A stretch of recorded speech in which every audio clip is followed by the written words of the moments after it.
Hello, this is Charles Scoville, your Golden Harvest agronomist with your Agronomy in Action Focus Friday podcast here on the 1st of August. Now let's start with our heat unit accumulation update, talk about what I'm seeing in my travels, and discuss two items in the social media lately, that of tassel wrap and corn sweat. So let's begin by the usual talking about our current heat unit accumulation. Basing our heat unit counts on that planting date of May the 1st in the East Lansing, mid Michigan area here, we've now accumulated 1,564 heat units. Now, in comparison, we are actually only down 16 heat units from last year, which was a hot year, but we're ahead by 46 heat units over the 5-year average. Now, going south to Coldwater and the state line there, we're 21 heat units behind that last year number, but we're 35 ahead of the 5-year average. And finally, going north to the Mount Pleasant area, we're 40 units behind last year, but 39 heat units ahead of the 5-year average. So, as a whole, we're really a little bit ahead for heat unit accumulation this year. Now, as for my travels this past week, I was able to spend time in Michigan, Ohio, and actually even Maryland.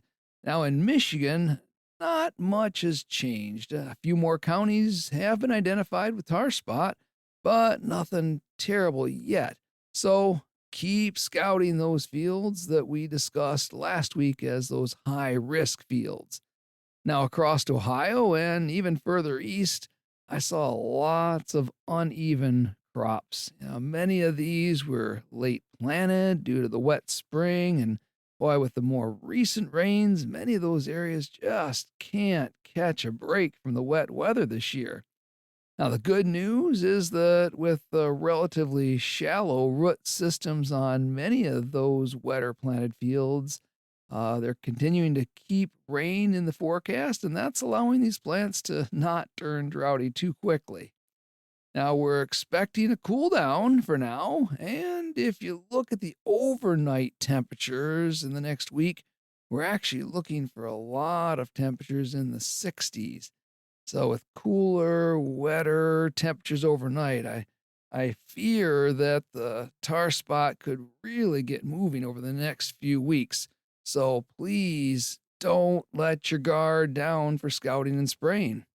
Remember that it's basically 21 days from the time of infection until we see those black spots on the leaves. And, once we see the spots, bad things can happen pretty fast. Now, I want to take a minute to address the current widespread topic of tassel wrapping. Now, this issue, it's been very prevalent on social media for the past few weeks, and it's a real problem for some corn growers in the Midwest, with many of those reports coming out of Illinois.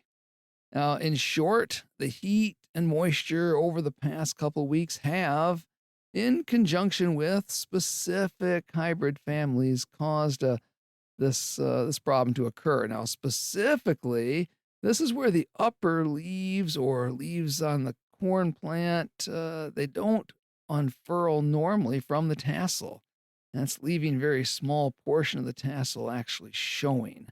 Now, this condition then not only is having a problem allowing that pollen to shed while those first silks are fresh and receptive to receiving pollen, in worst cases, it continues for a few more days and even more silks don't get pollinated. Now, because corn ears silk from the bottom of the ear first and that moves up to the tip of the ear, pollinating last, some of these kernels on the mid and lower portions of the ear are not pollinating and just may result in some yield loss on those affected ears. Now, thus far, this is something that has been really impacting some of our competitors. And fortunately, I've not yet observed it in our golden harvest genetics, but I'm also not one to throw rocks in a glass house. And, because this is a G by E or genetics by environment issue, and we can't control the environment, it could be possible to see it in other genetics over the next few weeks. In some ways, it actually reminds me of the buggy whipping or rapid growth syndrome that we see in corn during the fast growth period between maybe that V4 and about V7 growth stages. Now, when that occurs, it grows out of the issue with really no effect on corn yield. But when this tight wrapping involves the tassel and its ability to shed pollen during that short, critical time of pollination, well, it becomes much more of a concern. So if you have the time and the interest, always feel free to check out the web for more detailed information, such as there was a really good recent article put out by Purdue you should check out. Now, I wanted to address that other common piece of conversation I've seen on TV and social media, the idea of corn sweat and its impact on our local weather patterns. Now, as I was listening to the local weather forecaster the other day say that the reason we're seeing fog that morning was because of corn sweat. My wife literally had to make me put my phone down before I called the news station to maybe set them straight. As I got on the road a short while later and I was driving through the wooded area between my house and the highway, through the fog, and without a single corn plant in sight, I again wanted to call the news station, but I restrained myself. Therefore, I thought I'd at least mention this question about corn sweat on my weekly podcast and maybe feel a little better that I spoke my piece. So, yes, corn does transpire, and it releases moisture into the air, and this can be called corn sweat. Now, there are also lots of other plants in our environment all doing the exact same thing.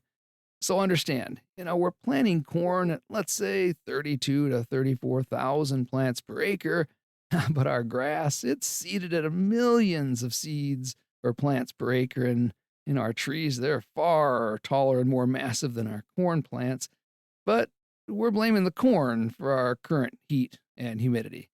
I kind of struggle with this idea, and I'm actually more apt to blame the huge amount of rainfall we've had this season in the Midwest and that constant flow of heat and moisture that keeps coming up from the Gulf, that for our high heat and humidity in recent weeks. But either way, this heat of summer, it's going to soon be replaced by those cooler temperatures of fall and winter, and by then we'll all be wishing for a little more corn sweat to warm things up. So, as we wrap up this week's Agronomy in Action Focus Friday podcast, let's continue to get out there and walk our fields. We need to be increasing our scouting for tar spot lesions and other corn lesions, such as northern cornleaf blight and gray leaf spot. Keep an eye out for tassel wrapping and, of course, protect yourself from that nasty corn sweat out there. But most importantly, remember that, the earlier you catch any problem and take action to fix it, the better chance you have of getting the best performance out of your fields. This is Charles Scoville, your Golden Harvest agronomist, with your Agronomy in Action Focus Friday. Have a great week.